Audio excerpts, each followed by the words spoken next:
When there is dispassion towards even this, then there is liberation with the removal of root hindrances. And the word translated here as liberation is kaivalya. The title of the next book, Book 4. So what are we being dispassionate towards? It was what was covered in Sutra 49. And there's a couple of possibilities here.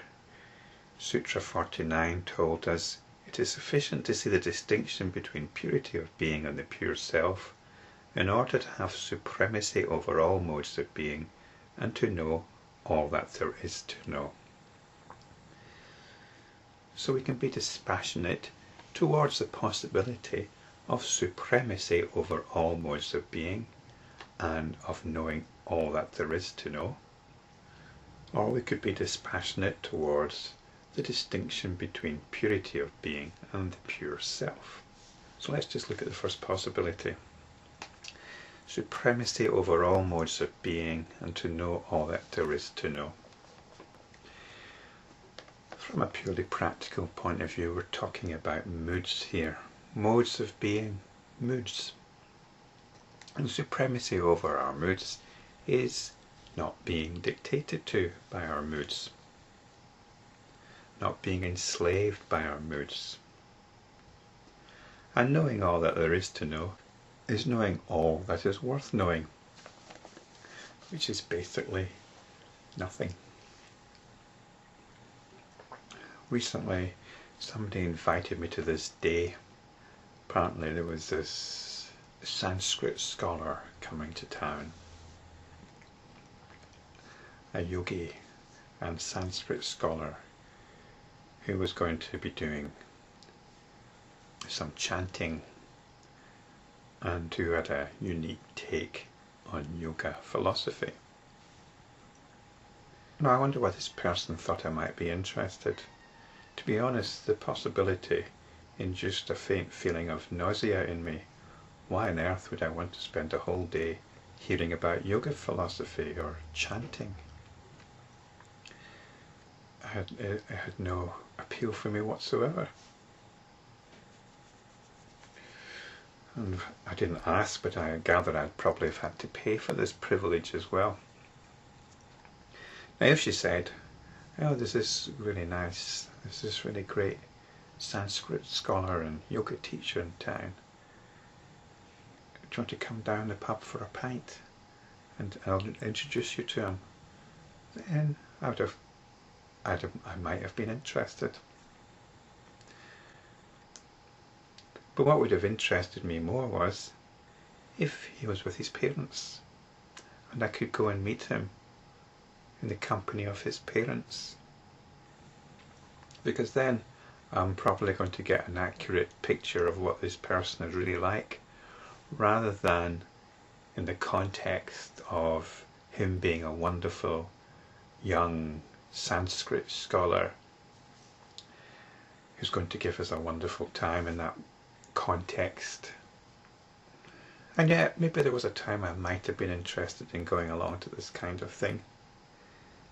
There was a time I had a certain enthusiasm for ideas, especially ideas which came under the heading of spiritual.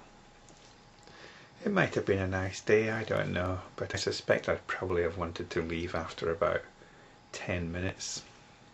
All I can say is there was nothing there in the description which gave me any indication that it would have been of any use to me spiritually.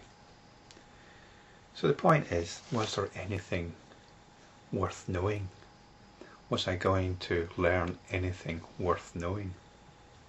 I don't want to dismiss this person out of hand, although the description given to me gave me no indication that it was worth doing otherwise. There are occasions I would go and visit a gathering of a spiritual teacher, particularly perhaps an Advaita teacher.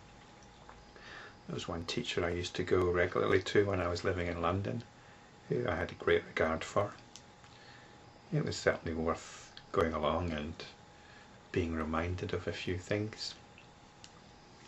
But by and large, I think it's safe to say there's a great deal of dispassion to knowing all that there is to know. And there's a great deal of dispassion to modes of being in terms of social status, carving out a particular niche for yourself in a particular social milieu. So I think that's relatively trivial. The dispassion here is with respect to the distinction between purity of being and the pure self. And this is a distinction which has come up before. It came up in Sutra 35 of this book, Book 3. Purity of being is not the same as the pure self. So we make this distinction between the pure self and purity of being. The yogi is supposed to be about purification. But we're told in Sutra 5 that this just lends itself to experience. Maybe you get the experience of higher states or good moods, which has got nothing to do with the true nature of things. So really what we want to be directing our attention to is the pure self. And doing that has got nothing to do with being pure. It's simply your awareness. And your awareness is awareness, no matter what it's aware of. And I think this understanding of what we have to be dispassionate towards is backed up by Georg Feuerstein in his commentary and translation.